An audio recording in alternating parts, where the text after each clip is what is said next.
സദാശിവസമാരംഭാം ശങ്കരാചാര്യമധ്യമാം അസ്മദാചാര്യപര്യന്താം വന്ദേ ഗുരുപരമ്പരാം. ഗുരുർബ്രഹ്മാ ഗുരുർവിഷ്ണു ഗുരുർദേവോ മഹേശ്വര ഗുരുസാക്ഷാത് പരം ബ്രഹ്മ തസ്മൈ ശ്രീ ഗുരവേ നമഃ. എല്ലാ സജ്ജനങ്ങൾക്കും നമസ്കാരം. നമ്മുടെ പ്രഭാഷണ പരമ്പരയിൽ ഇന്ന് ചർച്ച ചെയ്യുന്നത് ഭഗവത്ഗീതയെക്കുറിച്ചാണ്. ഭഗവത്ഗീത എല്ലാവർക്കും അറിയാം, വേദസാരമാണ്. ഇതം ഗീതാശാസ്ത്രം സമസ്ത വേദാർത്ഥസാര സംഗ്രഹഭൂതം എന്നാണ് ശങ്കരാചാര്യസ്വാമികൾ ഗീതയെക്കുറിച്ച് പരിചയപ്പെടുത്തുന്ന സമയത്ത് പറയുന്നത്. ഈ ഭഗവത്ഗീത സകല വേദങ്ങളുടെയും സാരമാകുന്നു എന്നാണ്. വേദാർത്ഥങ്ങളുടെയും സാരത്തെ ഒന്നും കൂടി സംഗ്രഹിച്ചതാണ്. ഇനി ചെറുതാക്കാനില്ല, താല്പര്യമാണ്, വേദത്തിൻ്റെ താല്പര്യമാണ് എന്നാണ് ഭഗവത്ഗീതയെക്കുറിച്ച് തൻ്റെ ഭാഷ്യത്തിൽ പറയുന്നത്. എല്ലാവരും അങ്ങനെയാണ് കാണുന്നത്, ഗീതയെ വേദത്തിന് സമാനമായിട്ടാണ് കാണുന്നത്. ഭഗവത്ഗീത അറിയാലോ, മഹാഭാരതത്തിൻ്റെ ഭാഗമാണ് ഭഗവത്ഗീത. എന്നാൽ ഈ അടുത്ത കാലഘട്ടത്തിലായി, അടുത്ത കാലത്തല്ല കുറച്ച് മുൻപ് തന്നെ തുടങ്ങിയിട്ടുണ്ട്, ഗീതയിൽ കാണുന്ന മൂല്യങ്ങളൊക്കെ ബുദ്ധനിൽ നിന്ന് വന്നതാണ് എന്നൊരു അഭിപ്രായവുമായി ചില ആൾക്കാർ മുന്നോട്ട് വരുന്നുണ്ട്.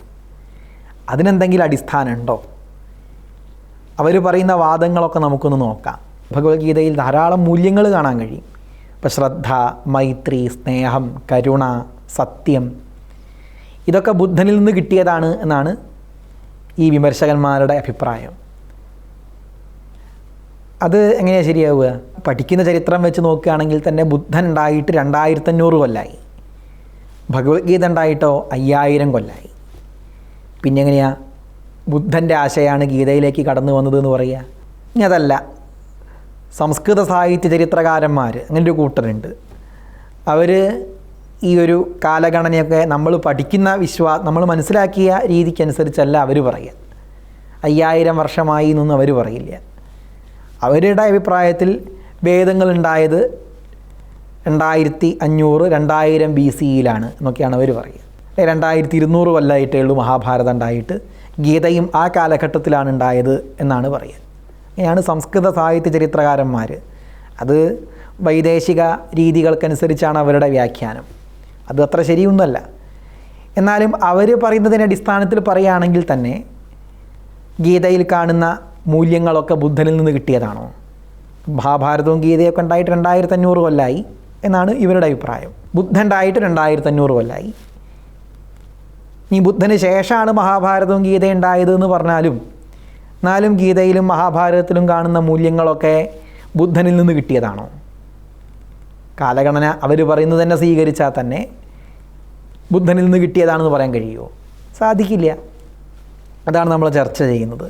അപ്പോൾ ശ്രദ്ധ എന്നുള്ള ആശയം, അതൊക്കെ ബുദ്ധന് മുൻപേ തന്നെ ഈ ചരിത്രകാരന്മാർ തന്നെ പറയുന്നുണ്ട്. വേദങ്ങളും ഉപനിഷത്തുക്കളും ഒക്കെ ബുദ്ധന് മുൻപാണ് എന്ന് പറഞ്ഞിട്ടുണ്ട്. പ്രാചീന ഉപനിഷത്തുക്കൾ ഏതൊക്കെയാണ്? പ്രാചീന ഉപനിഷത്തുക്കൾ ഛാന്തോക്യോപനിഷത്ത്, ബൃഹദാരണ്യകോപനിഷത്ത്, തൈത്തിരീയോപനിഷത്ത്, ഐതരേയോപനിഷത്ത്, ഈശാവാസ്യോപനിഷത്ത്, ഇതൊക്കെ ബുദ്ധന് മുൻപുള്ള ഉപനിഷത്തുക്കളാണ്. അപ്പോൾ അതിലൊക്കെ തന്നെ ഈ പറഞ്ഞ മൂല്യങ്ങളൊക്കെ കാണാൻ കഴിയുന്നുണ്ട്. അതിൽ നിന്നാണ് ഗീതയിലേക്ക് വന്നത്. ബുദ്ധനും അതെ, ആ ആശയങ്ങളൊക്കെ ബുദ്ധന് കിട്ടിയത് എവിടെ നിന്നാണ്? ഈ ഉപനിഷത്തിൽ നിന്നും വേദങ്ങളിൽ നിന്നുമാണ്. വേദങ്ങൾ അതിനു മുൻപാണ്. ചരിത്രം വെച്ച് പറയുകയാണെങ്കിൽ വേദങ്ങൾ അതിനു മുൻപാണ്. ഋഗ്വേദം 2500 BCയിൽ എന്നൊക്കെയാണ് പറയുന്നത്. നമ്മുടെ മുൻ പ്രധാനമന്ത്രിയായ ഡോക്ടർ മൻമോഹൻ സിംഗിൻ്റെ മകളാണ് ഉപീന്ദർ സിംഗ്. അവരെഴുതിയൊരു ചരിത്ര പുസ്തകം, ഭാരത ചരിത്ര പുസ്തകം വായിച്ചു. അതിൽ ഋഗ്വേദത്തിൻ്റെ കാലമായി അവർ പറയുന്നത് BC 3-ാം സഹസ്രാബ്ദത്തിൻ്റെ അവസാന പാദം എന്നാണ് പറയുന്നത്. അതായത് 2500 BCE മുതൽ ആണ് ഋഗ്വേദത്തിൻ്റെ ആരംഭം. 1500 BCയിൽ ഋഗ്വേദം മുഴുവനായി എന്നൊക്കെയാണ് അവർ പറയുന്നത്. തുടർന്ന് 1000 BCE ആയപ്പോഴേക്കും മറ്റ് വേദങ്ങളും ബ്രാഹ്മണങ്ങളും ഒക്കെ ഉണ്ടായി എന്നാണ് പറയുന്നത്. അതിന് ശേഷമാണ് ബുദ്ധൻ വരുന്നത്. അപ്പം ബുദ്ധനിലേക്ക് ഈ മൂല്യങ്ങളൊക്കെ പോയത് എവിടുന്നാണ്? ബുദ്ധന് മുൻപുള്ള വൈദിക ഗ്രന്ഥങ്ങളിൽ നിന്നാണ്. ഇത് മനസ്സിലാക്കേണ്ട ഒരു കാര്യമാണ്. പലരും പറയാറുണ്ട് ഈ ഹിന്ദു ക്ഷേത്രങ്ങളുടെ താഴെ കുഴിച്ചു നോക്കിയിട്ടുണ്ടെങ്കിൽ ബുദ്ധക്ഷേത്രം കാണുമെന്ന് പറയാറുണ്ട്. എന്താ അടിസ്ഥാനമുണ്ടോ അതിന്? അങ്ങനെയാണെന്ന് വെച്ചാൽ ബുദ്ധക്ഷേത്രത്തിന് താഴെ പോയാലോ വേദത്തിലെ അഗ്നിഹോത്രത്തിൻ്റെ കുണ്ടങ്ങൾ കാണാൻ കഴിയും, യാഗത്തിന് വേണ്ട യാഗാഗ്നി കുണ്ടങ്ങൾ കാണാൻ കഴിയും. കാരണം വേദത്തിന് ശേഷമാണ് ബുദ്ധൻ വരുന്നത്. ഈ ക്ഷേത്രത്തിൻ്റെ കാര്യം നോക്കുകയാണെങ്കിൽ തന്നെ ബുദ്ധക്ഷേത്രത്തിൽ നിന്നാണോ ഹിന്ദു ക്ഷേത്രങ്ങൾ ഉണ്ടായത്? ഒരിക്കലുമല്ല.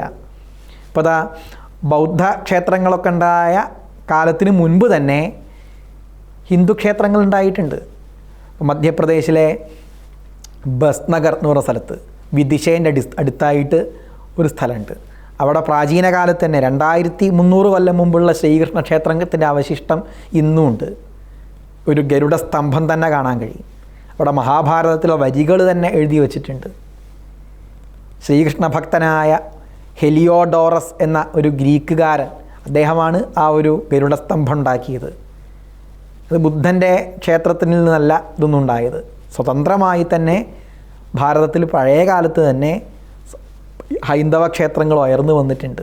തിരുപ്പതിയിനടുത്ത് ഗുഡിമല്ലം എന്ന സ്ഥലത്ത് ഒരു ശിവക്ഷേത്രമുണ്ട്. അവിടുത്തെ ഗുഡിമല്ലം ശിവലിംഗത്തിന് 2300 കൊല്ലത്തെ പ്രാചീനത ഉണ്ട്. അവിടെ ബുദ്ധനിൽ നിന്ന് ഹിന്ദു ക്ഷേത്രം ഉണ്ടായതല്ല.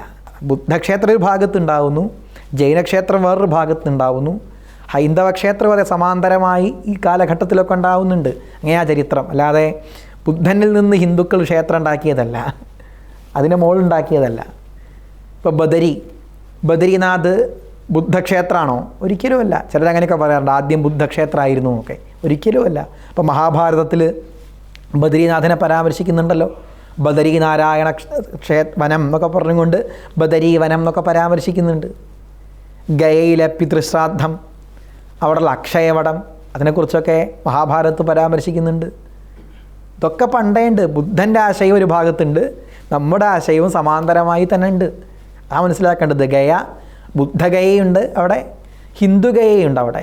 പിതൃബലി നടത്തുന്ന ഹിന്ദുഗയ അതും അവിടെ തന്നെ ഉണ്ടായിരുന്നു. നിരഞ്ജന തോന്നുന്നു നദിയുടെ പേര്. ആ ഭാഗത്ത് തന്നെയാണ് വൈഷ്ണവ ക്ഷേത്രമുള്ളത്. അവിടെ ഇന്നും ധാരാളം പിതൃബലിയൊക്കെ നടക്കുന്നുണ്ട്. അക്ഷയവടത്തെക്കുറിച്ചൊക്കെയുള്ള പരാമർശം മഹാഭാരതത്തിൽ തന്നെ കാണാൻ കഴിയും. അതുപോലെ പ്രസിദ്ധമായ പുഷ്കരത്തിലുള്ള ബ്രഹ്മാവിൻ്റെ ആ സ്ഥാനത്തെക്കുറിച്ചൊക്കെ മഹാഭാരതത്തിലെ വനപർവ്വത്തിൽ പറയുന്നുണ്ടല്ലോ. ഇന്നും അതെ അവിടെ ക്ഷേത്രങ്ങളുണ്ട്. ഗായത്രി, സാവിത്രി, 2 പർവ്വതങ്ങൾ, അതിനെക്കുറിച്ചുള്ള പരാമർശം മഹാഭാരതത്തിൽ കാണാൻ കഴിയും. കന്യാകുമാരിയെക്കുറിച്ചുള്ള പരാമർശം കാണാൻ കഴിയും. എന്നല്ല, കാളിദാസൻ്റെ കൃതികളിൽ പ്രസിദ്ധമായ ഉജ്ജയിനിയിലെ മഹാകാലക്ഷേത്രത്തെക്കുറിച്ച് പരാമർശിക്കുന്നുണ്ട്. അത്ര മനോഹരമായിട്ടാണ് മേഘദൂതത്തിൽ പറയുന്നത്. ഇതൊന്നും ബുദ്ധനിൽ നിന്നുണ്ടായതല്ല. ഇതൊക്കെ ആദ്യമേ അവിടെ തന്നെ ഉണ്ട്. എത്ര ഗംഭീരമായിട്ടാണ് മേഘദൂതത്തിൽ പറയുന്നത് കാളിദാസൻ. അപ്യന്യസ്മിൻ ജലധര മഹാകാലമാസാത്യകാലേ സ്ഥാതവ്യം തേ നയന വിഷയം യാവദത്യേതി ഭാനു കുർവൻ സന്ധ്യാബലിപടഹതാം ശൂലിന ശ്ലാഘനീയാം ആമന്ത്രാണാം ഫലമവികലം ലപ്സ്യസേ ഗർജിതാനാം. ഇത്ര ഗംഭീരമായിട്ടാണ്.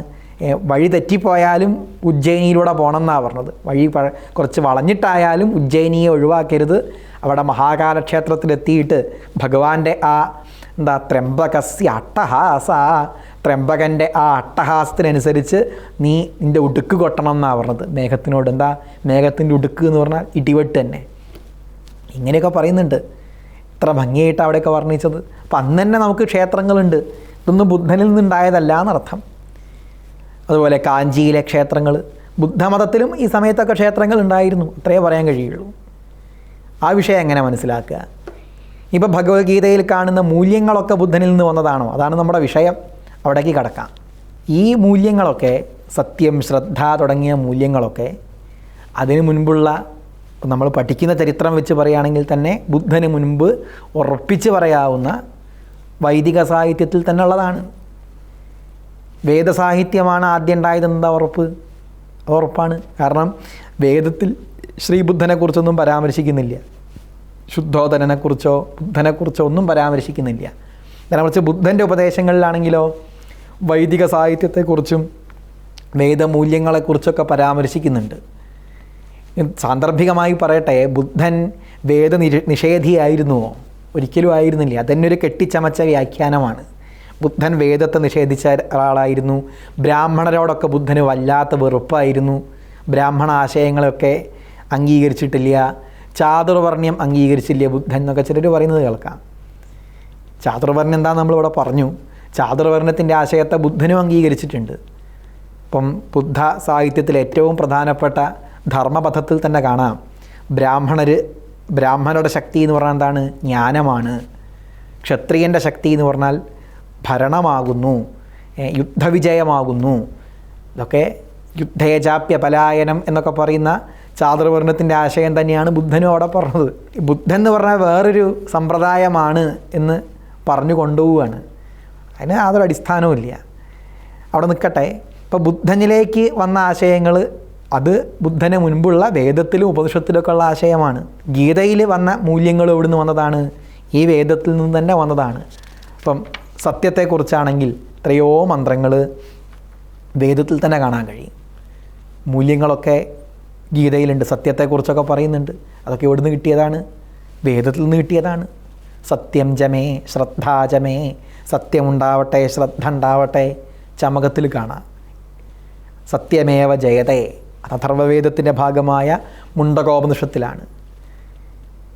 അതുപോലെ ഈശാവാസ്യത്തിൽ തന്നെ മൈത്രിയെക്കുറിച്ചുള്ള പരാമർശമുണ്ട്. സർവചരാചരങ്ങളെയും ആരാണോ ഈശ്വരനായിട്ട് കാണുന്നത്, ഇപ്പം ഭഗവത്ഗീതയിൽ കാണുന്നുണ്ടല്ലോ, അദ്വേഷ്ടാ സർവഭൂതാനാം മൈത്ര കരുണ ഏവച നിർമ്മമോ നിരഹങ്കാര സമദുഃഖ സുഖക്ഷമി. ഇതൊക്കെ ബുദ്ധനിൽ നിന്ന് വന്നതാണ് എന്നാണ് ഈ ആളുകളുടെയൊക്കെ അഭിപ്രായം. വിമർശിക്കുന്നവരുടെ, അല്ലെങ്കിൽ ഗീതയ്ക്ക് യാതൊരു മൂല്യവുമില്ല, അല്ലെങ്കിൽ ഗീതയിലുള്ള ആശയങ്ങളൊക്കെ ബുദ്ധനിൽ നിന്ന് വന്നതാണ് എന്ന് പറഞ്ഞിട്ട് ഗീതയെ ചെറുതാക്കാൻ നോക്കുകയാണ്. അതാണ് ഉദ്ദേശിക്കുന്നത്. അദ്വേഷ്ട സർവഭൂതാന എന്നുള്ള ആശയം ബുദ്ധനിൽ നിന്ന് കിട്ടിയതാണോ? ഒരിക്കലുമല്ല.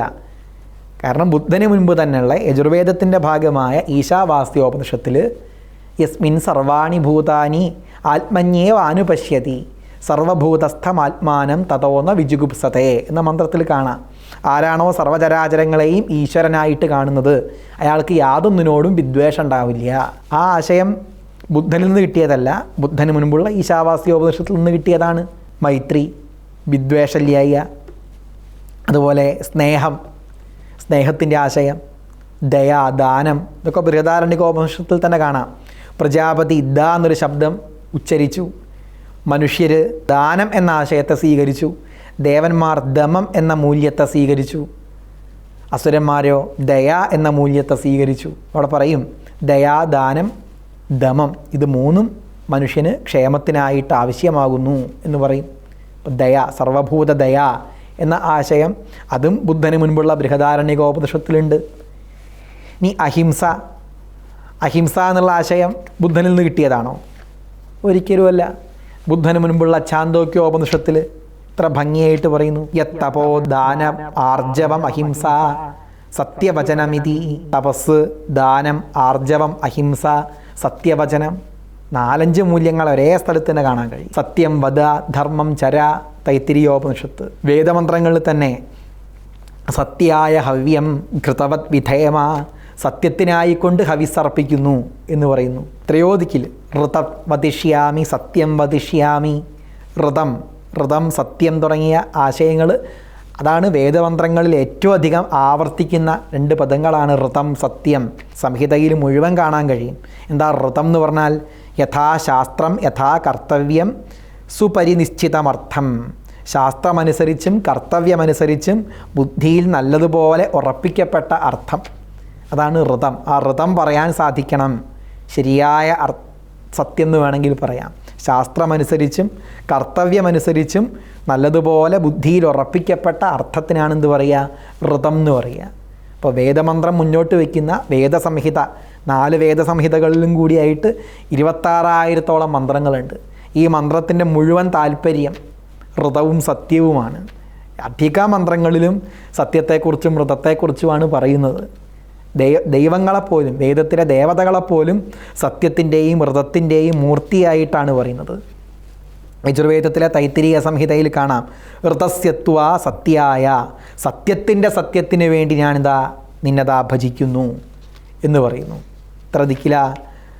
എത്രയോ സ്ഥലത്ത് നമുക്ക് വേണമെങ്കിലൊന്ന് നോക്കാം. സത്യവും ഋതവുമായി ബന്ധപ്പെട്ട മന്ത്രങ്ങൾ നമുക്കൊന്ന് നോക്കാം. ഋതസ്യത്വാ വ്യോമനെ, സത്യത്തിൻ്റെ രക്ഷയ്ക്കായി ഞാൻ ദാ നിന്നെ സേവിക്കുന്നു. പിന്നെ പറയുന്നു ഋതസ്യത്വാ വിധർമ്മണേ, എല്ലാ ദിക്കിലും വർദ്ധിക്കുന്നതിന് വേണ്ടി, സത്യം വർദ്ധിക്കുന്നതിന് വേണ്ടി ഞാൻ നിന്നെ ആദരിക്കുന്നു. ഋതസ്യത്വാ സത്യായ, കളവ് പറയാതിരിക്കുന്നതിന് വേണ്ടി ഞാൻ ദാ നിന്നെ ആരാധിക്കുന്നു. ഋതസ്യത്വാ ജ്യോതിഷേ, സത്യത്തിൻ്റെ പ്രകാശത്തിന് വേണ്ടി ഞാൻ ദാ നിന്നെ വിളിക്കുന്നു. സത്യവും ഋതവുമാണ് വേദത്തിൻ്റെ അടിസ്ഥാനം തന്നെ. എത്ര ദിക്കിലാണ്. വീണ്ടും ദാ വേറൊരു ഭാഗത്ത് കാണാം. ഹേ സോമ, നീ സത്യമാകുന്നു. സർവപ്രേരകനായ നിന്നെ, എല്ലാ ദിക്കിലും നിറഞ്ഞു നിൽക്കുന്ന നിന്നെ ഞാൻ എന്ത് ചെയ്യുന്നു? സത്യത്തിന് വേണ്ടി ആരാധിക്കുന്നു. വേറൊരു ഭാഗത്ത് സത്യം ച വദതസ്തുത ദേവസ്യ സവിതു പ്രസവേ, സത്യം പറയാനായിട്ടുള്ള ശക്തി ഉണ്ടാക്കി തരണേ, സത്യം പറയാനുള്ള ശക്തി ഉണ്ടാക്കി തരണേ. സത്യം ച വദത, സത്യം പറയുകയും പറയാണ്. നിങ്ങൾ ഋതം സ്മരത, നിങ്ങൾ ഋതത്തെ എപ്പോഴും ചിന്തിക്കൂ. സത്യാഹ സന്തു, സത്യമായി തീരട്ടെ, നിങ്ങളുടെ സങ്കല്പങ്ങൾ സത്യമായി തീരട്ടെ. സത്യാഹ സന്തു, സത്യമായി തീരട്ടെ സങ്കല്പങ്ങൾ മുഴുവൻ. സത്യം വദത, സത്യം പറയുകയും ചെയ്യൂ. ദേവസ്യ സവിതു പ്രസവേ, ആരുടെ പ്രേരണയാൽ? സവിതാവായ ആ പരമാത്മാവിൻ്റെ പ്രേരണയാൽ സത്യത്തെ എപ്പോഴും സങ്കല്പിക്കാൻ കഴിയട്ടെ, സത്യം പറയാൻ സാധിക്കട്ടെ, സത്യമായ സങ്കല്പത്തോടു കൂടിയതാവട്ടെ. വീണ്ടും പറയാണ് സത്യമായി തീരട്ടെ, പറയുന്ന കാര്യങ്ങളൊക്കെ സത്യമായി തീരട്ടെ. ഇത്ര ദിക്കിലാ സത്യത്തിൻ്റെ പ്രാധാന്യത്തെ എടുത്തു പറയുന്നത്. ഇനി ഈശ്വരൻ, ഇപ്പം ഭഗവത്ഗീതയിലൊക്കെ കാണുന്ന വിശ്വരൂപ സങ്കല്പം, പ്രപഞ്ചം മുഴുവൻ വ്യാപിച്ചിരിക്കുന്ന ആ വിശ്വരൂപഭാവത്തിൽ ശ്രീകൃഷ്ണൻ നിന്നു എന്ന് പറയുന്നുണ്ടല്ലോ 11-ാമത്തെ അധ്യായത്തിൽ. അതും എവിടുന്ന് കിട്ടിയതാണ്? അതും ഋഗ്വേദത്തിൽ നിന്നും യജുർവേദത്തിൽ നിന്നൊക്കെ കിട്ടിയതാണ്. ആ ഏകേശ്വര തത്വം പുരുഷ സൂക്തത്തിലും അതുപോലെ യജുർവേദത്തിലെ പല ഭാഗങ്ങളിലും കാണുന്നൊരു മന്ത്രം. വിശ്വതശ്ചക്ഷുരുത വിശ്വതോ മുഖോ വിശ്വതോ ഹോതസ് ഉത വിശ്വതശ്ചക്ഷുരുത വിശ്വതോ മുഖോ വിശ്വതോ ഹസ്ത ഉത വിശ്വതസ്പാദ് സം ബാഹുഭ്യാം നമതി സമ്പതത്ര്യൈ ദ്യാവാ പൃഥിവി ജനയൻ ദേവ ഏക, എല്ലാ ദിക്കിലും നേത്രങ്ങളുള്ളവനും, കൂടാതെ വിശ്വതോ ഹസ്ത, എല്ലാ ദിക്കിലും കൈകളുള്ളവനും, വിശ്വതസ്പാദ്, എല്ലാ ദിക്കിലും കാലുകളുള്ളവനും, ആ ഏകനായ ഈശ്വരൻ ദേവൻ പ്രപഞ്ചം മുഴുവൻ വ്യാപിച്ചിരിക്കുന്നു. ദ്വിലോകത്തെയും ഭൂലോകത്തെയും സൃഷ്ടിച്ചു. എന്നിട്ടോ ഈ പ്രപഞ്ചത്തെ മുഴുവൻ സന്നമതി, സ്വാധീനമാക്കുന്നു, തന്നിൽ തന്നെ നിൽക്കുന്നു, തന്നിൽ തന്നെ പ്രപഞ്ചത്തെ നിർത്തുന്നു എന്ന ആ മന്ത്രമൊക്കെ 4-ാമത്തെ കാണ്ഡത്തിൽ, തൈത്തിരീയ സംഹിതയുടെ 4-ാമത്തെ കാണ്ഡത്തിൽ കാണാൻ സാധിക്കും. ചുരുക്കത്തിൽ ഇതൊന്നും ബുദ്ധനിൽ നിന്ന് കിട്ടിയതല്ല എന്നർത്ഥം. ഈശ്വരതത്വമായ ഈശ്വരൻ ബുദ്ധന മതത്തിൽ ഇല്ല തന്നെ. പിന്നെ ഇങ്ങനെ ആ ഗീതയിൽ മുഴുവൻ ഈശ്വരതത്വം നിറഞ്ഞു നിൽക്കുന്നുണ്ട്, മൂല്യങ്ങളും നിറഞ്ഞു നിൽക്കുന്നുണ്ട്. അപ്പോൾ ഇത് രണ്ടും കൂടി ചേർത്ത് ചിന്തിച്ചിട്ടുണ്ടെങ്കിൽ ഗീതയിൽ കാണുന്ന ആശയങ്ങളൊന്നും ബുദ്ധനിൽ നിന്ന് വന്നതല്ല, ഇതൊക്കെ വേദത്തിൽ നിന്ന് കിട്ടിയതാണ്. സത്യത്തിൻ്റെ കാര്യമായാലും അഹിംസയുടെ വിഷയമായാലും, അഹിംസ എന്ന ആശയം ഇപ്പോൾ പല ദിക്കിലും കാണാം. അപ്പം ബൃഹദാരണ്യകോപനിഷത്തിൽ ഒരു ഭാഗത്ത് കാണാം. ഛാന്തോക്യോപനിഷത്ത് അവസാനിക്കുന്നത് എങ്ങനെയാണ്? സത്യത്തെയും അഹിംസയെയും ഒക്കെ പറഞ്ഞും കൊണ്ടാണ്. എന്താ അവിടെ പറഞ്ഞത്? ധാർമ്മികാൻ വിദധാത്മനി സർവേന്ദ്രിയാണി സംപ്രതിഷ്ഠാപ്യാഹിംസൻ സർവഭൂതാനി, സർവചരാചരങ്ങളെയും എങ്ങനെ കാണണം? ഈശ്വരനായി തന്നെ കാണുക, ഒന്നിനെയും ഹിംസിക്കരുത്. ആഹിംസൻ, ഹിംസിക്കരുത് എന്ന് പറയാണ്. അവിടെയും അഹിംസ വരുന്നു. ഇനി ഇതാ സന്യാസം എന്ന കാഴ്ചപ്പാട്, അത് ബുദ്ധനിൽ നിന്ന് കിട്ടിയതാണോ? ഗീതയിലേക്ക് വന്നതാണോ? അല്ല, ബുദ്ധന് മുൻപുള്ള ഉപനിഷത്തുക്കളിൽ തന്നെ കാണാൻ കഴിയും. നമുക്ക് നോക്കാം. ബൃഹദാരണ്യകോപനിഷത്തിലെ ഒരു ഭാഗത്ത് ദാന്ത ഉപരത തിതിക്ഷു സമാഹിതോ ഭൂത്വ ആത്മന്യേവാത്മാനം പശ്യതി. ദാന്ത, ഉപരത, ഇതൊക്കെ എന്താണ്? ഉപനിഷത്തിലുള്ള ആശയങ്ങളാണ്. മനസ്സിനെ നിയന്ത്രിക്കുക, ഇന്ദ്രിയങ്ങളെ നിയന്ത്രിക്കുക, തിതിക്ഷ ഉള്ളവനായിരിക്കുക.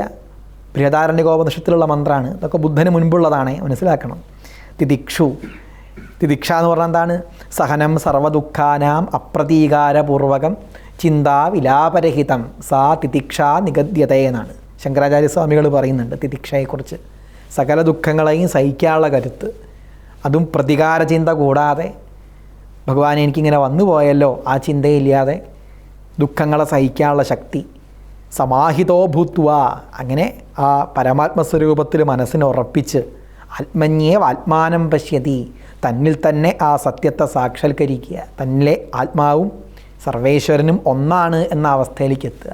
ഇതൊക്കെ ഗീതയിൽ കാണുന്നതൊക്കെ ഉപനിഷത്തിൽ നിന്ന് കിട്ടിയതാണ്, ഇതൊന്നും ബുദ്ധനിൽ നിന്ന് വന്നതല്ല. ഈ സന്യാസം, സമാധി എന്ന ആശയം പുത്രൈഷണായാശ്ച വിത്തൈഷണായാശ്ച ലോകൈഷണായാശ്ച വ്യുത്ഥായ ഭിക്ഷാചര്യാം ചരന്തി. സന്യാസത്തിൻ്റെ ആശയം ഭിക്ഷാചര്യ, ദാനേന തപസാ അനാശകേന ഏതമേവ വിദിത്വ മുനിർഭവതി. മുനി, സന്യാസിയുടെ വേറൊരു പേരാണ് മുനി എന്നുള്ളത്. അതൊക്കെ ബുദ്ധന് മുൻപ് തന്നെ ഉണ്ട്. സന്യാസത്തിൻ്റെ കാഴ്ചപ്പാടുണ്ട്. കർമ്മയോഗത്തിൻ്റെ ആശയം, ഗീത മുന്നോട്ട് വയ്ക്കുന്ന കർമ്മയോഗത്തിൻ്റെ ആശയം ഉപനിഷത്തിൽ കാണാൻ കഴിയും. ചാന്തോക്യോപനിഷത്തിലെ പുരുഷയജ്ഞം എന്ന ആ ഭാഗമൊക്കെ കർമ്മയോഗത്തിൻ്റെ ആശയമാണ്. അതാണ് ഗീതയിൽ കാണുന്ന 3-ാം അധ്യായത്തിലും കർമ്മസന്യാസം എന്ന് പറഞ്ഞ അധ്യായത്തിലൊക്കെ കാണുന്ന കർമ്മയോഗത്തിൻ്റെ അടിസ്ഥാനം. കർമ്മണ്യേവ അധികാരസ്ഥേ യത് കരോഷി യദശ്നാസി യജ്ജുഹോഷി ദദാസി യത് തപസ്യസി കൗന്ദേയ എന്ന ആ ശ്ലോകങ്ങളിലൊക്കെ പറഞ്ഞതിൻ്റെ അടിസ്ഥാനം ഛാന്തോക്യോപനിഷത്തിലെ പുരുഷയജ്ഞമാണ്. ഇതൊന്നും ബുദ്ധനിൽ നിന്ന് കിട്ടിയതല്ല. ഏത് കർമ്മവും ഈശ്വര സമർപ്പണമായി ചെയ്താൽ അതെന്തായി? ഈശ്വരാരാധനയായി, യോഗമായി. ആ ആശയമൊന്നും ബുദ്ധനിൽ നിന്ന് കിട്ടിയതല്ല എന്നർത്ഥം. ശ്രദ്ധയെക്കുറിച്ച് പറയുന്നുണ്ട്. തമേവ ധീരോ വിജ്ഞായ, സത്യത്തെ സാക്ഷാത്കരിച്ച് അറിഞ്ഞ് ആത്മാവ അരേ ദ്രഷ്ടവ്യ ശ്രോതവ്യോ മന്ദവ്യോ നിധിധ്യാസിതവ്യ. ധ്യാനം, നിധിധ്യാസനം എന്ന് പറഞ്ഞാൽ എന്താണ്? ധ്യാനം തന്നെയാണ്. ഭഗവത് സ്വരൂപത്തെ അനുഭവിക്കുക, ധ്യാനം. ആ ആശയം ബുദ്ധനിൽ നിന്ന് ഗീതയിലേക്ക് കടന്നതല്ല. ധ്യാനയോഗം ബുദ്ധനിൽ നിന്ന് ഗീതയിലേക്ക് വന്നതല്ല, ഉപനിഷത്തിൽ നിന്ന് ഗീതയിലേക്ക് പോയതാണ്. ഉപനിഷത്തിൽ നിന്ന് ഗീതയിലേക്ക് വന്നതാണ്, ഗീതയിൽ നിന്ന് ബുദ്ധനിലേക്ക് പോയതാണ്. അങ്ങനെയാണ് മനസ്സിലാക്കേണ്ടത്. മഹാഭാരതത്തിൽ ഒരിടത്ത് പോലും ബുദ്ധനമതത്തെക്കുറിച്ച് പരാമർശിക്കുന്നില്ല. ആദ്യം മനസ്സിലാക്കണം, മഹാഭാരതത്തിൻ്റെ ഭാഗമാണല്ലോ ഭഗവത്ഗീത. മഹാഭാരതത്തിലെ വടക്കൻ പതിപ്പിൽ, അതായത് നീലകണ്ഠ വ്യാഖ്യാനത്തോടു കൂടിയ മഹാഭാരതം പതിപ്പിൽ ഒരു സ്ഥലത്ത് പോലും, ദാക്ഷിണാത്യപാഠത്തിൽ പിൽക്കാലത്ത് പ്രക്ഷിപ്തങ്ങളൊക്കെ ഉണ്ടായിട്ടുണ്ട്, ഇല്ല എന്ന് പറയുന്നില്ല. ചില ശ്ലോകങ്ങളിലൊക്കെ ബുദ്ധനെ അവതാരമായിട്ടൊക്കെ വർണ്ണിക്കുന്നുണ്ട്. ദാക്ഷിണാത്യ പാഠത്തിൽ വിഷ്ണു ഭഗവാന്റെ അവതാരമായി പറയുന്നുണ്ട്. നേരെ മറിച്ച് ഔത്തരാഹ പാഠത്തിൽ നീലകണ്ഠൻ്റെ വ്യാഖ്യാനത്തോടു കൂടിയ മഹാഭാരതത്തിൽ ഒരിടത്ത് പോലും ബുദ്ധനെക്കുറിച്ച് മഹാഭാരതത്തിൽ പരാമർശിക്കുന്നില്ല. അപ്പം പിന്നെ ഗീതയിൽ എങ്ങനെയാണ് ബുദ്ധൻ ഉണ്ടാവുക? മഹാഭാരതത്തിലില്ല, ഗീതയിലുമില്ല. മഹാഭാരതത്തിലുള്ള ശ്ലോകത്തിൽ നിന്ന് വ്യത്യസ്തമാണോ ഗീതയിലുള്ള ശ്ലോകങ്ങൾ? ഒരിക്കലുമല്ല. കൂടുതൽ അനുഷ്ഠിപ്പ്, കുറച്ച് തൃഷ്ടിപ്പ്, അങ്ങനെ തന്നെയാണ് മഹാഭാരതത്തിലുള്ള വരികളും ഗീതയിലുള്ള വരികളും അങ്ങനെ തന്നെയാണ്. ഈ ബുദ്ധൻ എന്നുള്ള വാക്ക് അതന്നെ ബുദ്ധന് മുൻപ് ബൃഹദാരണ്യകോപനിഷത്തിലൊക്കെ പറയുന്നുണ്ട്. സത്യത്തെ അനുഭവിച്ചവൻ, സാക്ഷാത്കരിച്ചവനെയാണ് ബുദ്ധൻ എന്ന് പറയുന്നത്, ബോധിച്ചവൻ. ആ പദം തന്നെ വേദത്തിൽ നിന്നാണ് ബൗദ്ധ ഭാഗത്തേക്ക് പോയത്. യസ്യാനുവിത്ത പ്രതിബുദ്ധ ആത്മാ, ആത്മാവിനെ ബോധിച്ചവനാരോ അവനാണ് മുനി, അവനാണ് സത്യസാക്ഷാത്കാരൻ നേടിയവൻ. അങ്ങനെ നേടിയ ഒരാളായിരുന്നു ശ്രീബുദ്ധൻ. ആ ബുദ്ധൻ പറഞ്ഞ ആശയം അനുചരന്മാർക്ക്, ശിഷ്യന്മാർക്ക് മനസ്സിലായില്ല. അവർ പലതരത്തിൽ മനസ്സിലാക്കി. അങ്ങനെ പല വിഭാഗങ്ങളായി ബൗദ്ധന്മാർ മാറി. ചിലർ ആത്മാവ് ഉണ്ട് എന്ന് പറയുന്നു, ഇല്ല എന്ന് പറയുന്നു. ഓങ്കാരത്തെ ഉപാസിക്കുന്ന ബൗദ്ധന്മാരുണ്ട്. ഓം മണിഭദ്രേ ഹും എന്ന മന്ത്രം ജപിക്കുന്നവരുണ്ട്. ശിവനെ ഉപാസിക്കുന്ന ബുദ്ധന്മാരുണ്ട്. പലതരത്തിലായി മാറിയത്. ഇത് ഇവിടുന്ന് പോയതാണ്. ഓങ്കാരം അവർക്ക് അങ്ങനെ കിട്ടി. ഉപനിഷത്തിൽ നിന്ന് പോയതാണ്, വേദത്തിൽ നിന്ന് പോയതാണ് ഓങ്കാരമൊക്കെ. അവിടുന്ന് ഇങ്ങോട്ട് വന്നതല്ല. ഓങ്കാരത്തെക്കുറിച്ചൊക്കെ മാണ്ഡൂക്യോപനിഷത്തിൽ എത്രയോ വിസ്തരിച്ച് പറയുന്നുണ്ട്. അവിടുന്നാണ് ബുദ്ധനിലേക്ക് ഈ ആശയങ്ങളൊക്കെ പോയത്. അങ്ങനെ ഓരോരോ കാര്യങ്ങളും, ശ്രദ്ധയുടെ കാര്യമായാലും പുനർജന്മത്തിൻ്റെ വിഷയമായാലും സംസാരമോചനം എന്നുള്ള കാഴ്ചപ്പാടായാലും അവരിൽ കാണുന്ന ചിന്തകളൊക്കെ ഉപനിഷത്തിൽ നിന്ന് പോയതാണ്. കുറേ കാര്യങ്ങൾ സമാനമാണ്. വിവേകാനന്ദ സ്വാമികൾ പറയും ബുദ്ധനെല്ലാം ശൂന്യമാണ് എന്ന് പറഞ്ഞു. വേദാന്തമോ ശൂന്യതയുടെ പിന്നിലൊരു ഉണ്മ ഉണ്ട് എന്ന് പറഞ്ഞു. അതേ വ്യത്യാസമുള്ളൂ. നമ്മളും എല്ലാം ശൂന്യമാണെന്ന് പറയുന്നുണ്ട്, പക്ഷേ ശൂന്യതയുടെ പിന്നിൽ എന്തുണ്ട്? ഒരു യാഥാർത്ഥ്യം, ഒരു ഉണ്മ പിന്നിൽ നിൽക്കുന്നുണ്ട് എന്ന് പറഞ്ഞു. അതായത് നമ്മളും അവരും തമ്മിലുള്ള വ്യത്യാസമുള്ളൂ. അപ്പം നമ്മുടെ അനവധി കാര്യങ്ങൾ ബൗദ്ധത്തിലേക്ക് പോയിട്ടുണ്ട്. അത് അവിടുന്ന് ഇങ്ങോട്ടൊന്നും വന്നിട്ടില്ല. ഇത് മുഴുവൻ വേദത്തിൽ നിന്നും ഉപനിഷത്തിൽ നിന്നും പോയതാണ്. ചരിത്രപരമായി നോക്കിക്കഴിഞ്ഞാലും ബുദ്ധന് മുൻപാണ് ഉപനിഷത്തുക്കളൊക്കെ ഉണ്ടായത്, പ്രത്യേകിച്ച് പ്രാചീന ഉപനിഷത്തുക്കളൊക്കെ ഉണ്ടായത്.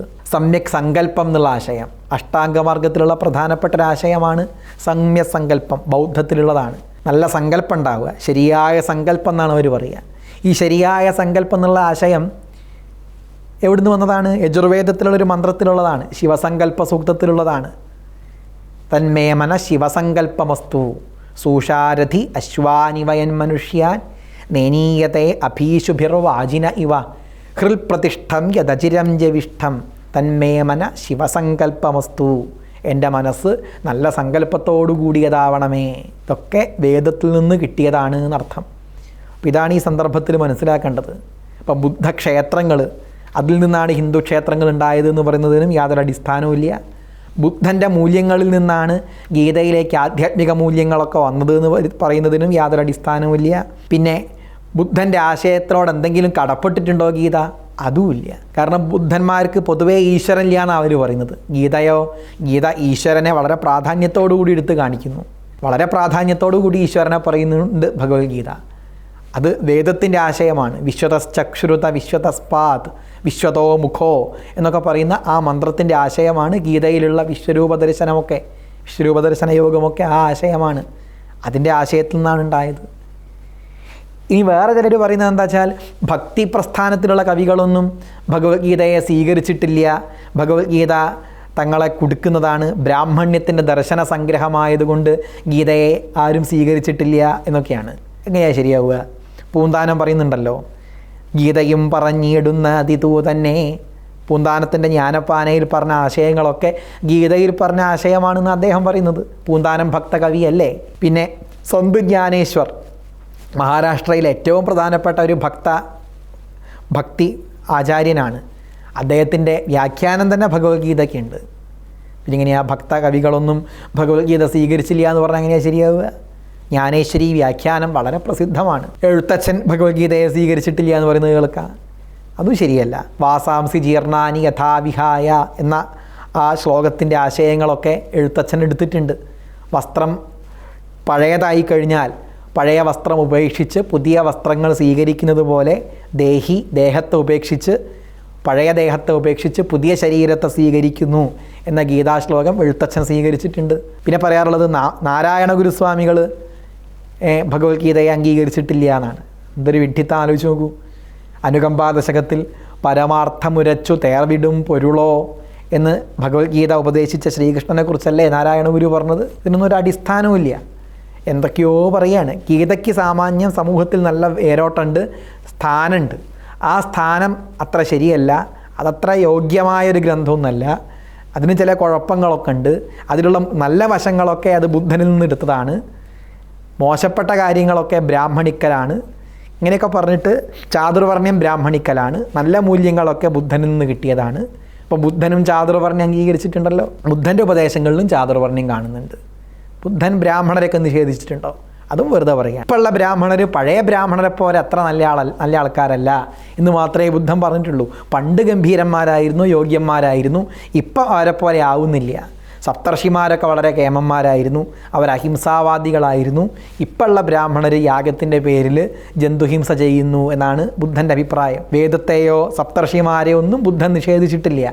ബൗദ്ധ സാഹിത്യം തന്നെ നോക്കിയാൽ കാണാൻ കഴിയും. അപ്പം ഇതൊന്നും നമ്മൾ ബുദ്ധഗ്രന്ഥങ്ങളൊന്നും വായിക്കാത്തത് കൊണ്ട് ബുദ്ധനെ വെച്ചിട്ട് ഗീതയെ പൊളിക്കാൻ വേണ്ടി നോക്കുകയാണ്. നമ്മൾ നോക്കിക്കഴിഞ്ഞാലോ ഏതെങ്കിലും ഒരു ബുദ്ധൻ്റെ ഗ്രന്ഥം, പ്രത്യേകിച്ച് ധർമ്മപഥമൊക്കെ മലയാളത്തിൽ കിട്ടാനുണ്ട്. അതൊക്കെ ഗീതയിലും ഉപനിഷത്തിലൊക്കെ പറഞ്ഞ ആശയങ്ങളാണ് ഈ ധർമ്മപഥത്തിലൊക്കെ കാണാൻ സാധിക്കുന്നത് എന്ന് മനസ്സിലാക്കാൻ കഴിയും. അപ്പോൾ ബുദ്ധൻ്റെയും ജൈനൻ്റെയും ഒക്കെ ആശയങ്ങൾ, നമ്മുടെ സഹോദര മതങ്ങളുടെയൊക്കെ ആശയങ്ങൾ വേദങ്ങളിലും ഉപനിഷത്തുക്കളിലുള്ളത് തന്നെയാണ്. പുതിയതായിട്ടൊന്നും ബുദ്ധൻ പറഞ്ഞിട്ടില്ല.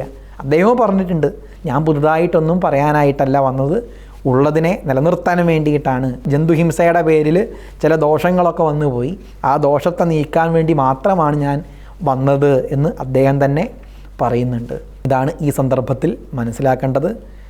ഇന്ന് പഠിക്കുന്ന ചരിത്രം വെച്ച് നോക്കുകയാണെങ്കിൽ തന്നെ ബുദ്ധന് മുൻപാണ് ഋഗ്വേദവും യജുർവേദവും സാമവേദവും അഥർവവേദവും ഈശാവാസ്യോപനിഷത്തും ഛാന്തോക്യോപനിഷത്തും ബൃഹദാരണ്യകോപനിഷത്തും ഒക്കെ.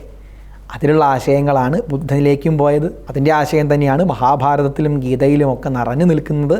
പക്ഷേ ബുദ്ധൻ മുഴുവൻ സ്വീകരിച്ചിട്ടുണ്ടോ? നിശ്ചയില്ല. ഈശ്വരനെക്കുറിച്ചൊന്നും അദ്ദേഹം പറഞ്ഞിട്ടില്ല. അനുയായികൾ അതുകൊണ്ട് നിരീശ്വരവാദികളായി, നാസ്തികന്മാരായി മാറി. അതിന് കാരണം വേദമല്ല, കൃത്യമായി കാര്യം പറഞ്ഞു കൊടുക്കാത്തത് കൊണ്ടോ അല്ലെങ്കിൽ ശിഷ്യന്മാർ ധരിക്കാത്തത് കൊണ്ടോ ആണ് അവർക്ക് ആശയക്കുഴപ്പമുണ്ടായത്. അതിൽ പറഞ്ഞ പല കാര്യങ്ങളും, കൂടുതൽ വിഷയങ്ങളും ബുദ്ധന് മുൻപുള്ള മൂല്യങ്ങളിൽ തന്നെ, വേദങ്ങളിൽ തന്നെ ഉള്ളതാണ്. ഇതാണ് ഈ ഒരു സന്ദർഭത്തിൽ പറയാനുള്ളത്. ഇപ്പോൾ ഗീതയും മഹാഭാരതമൊക്കെ ബുദ്ധന് ശേഷമാണ് ക്രോഡീകരിക്കപ്പെട്ടതെന്ന് പറഞ്ഞാൽ പോലും അതിലുള്ള ആശയങ്ങളൊന്നും ബുദ്ധനിൽ നിന്ന് വന്നതല്ല. ബുദ്ധനും കാരണമായ വേദത്തിൽ നിന്നും ഉപനിഷത്തിൽ നിന്നുമാണ് മഹാഭാരതത്തിലെയും ഗീതയുടെയും ആശയലോകം നിൽക്കുന്നത് എന്നുള്ളതാണ് നമുക്ക് പറയാനുള്ളത്.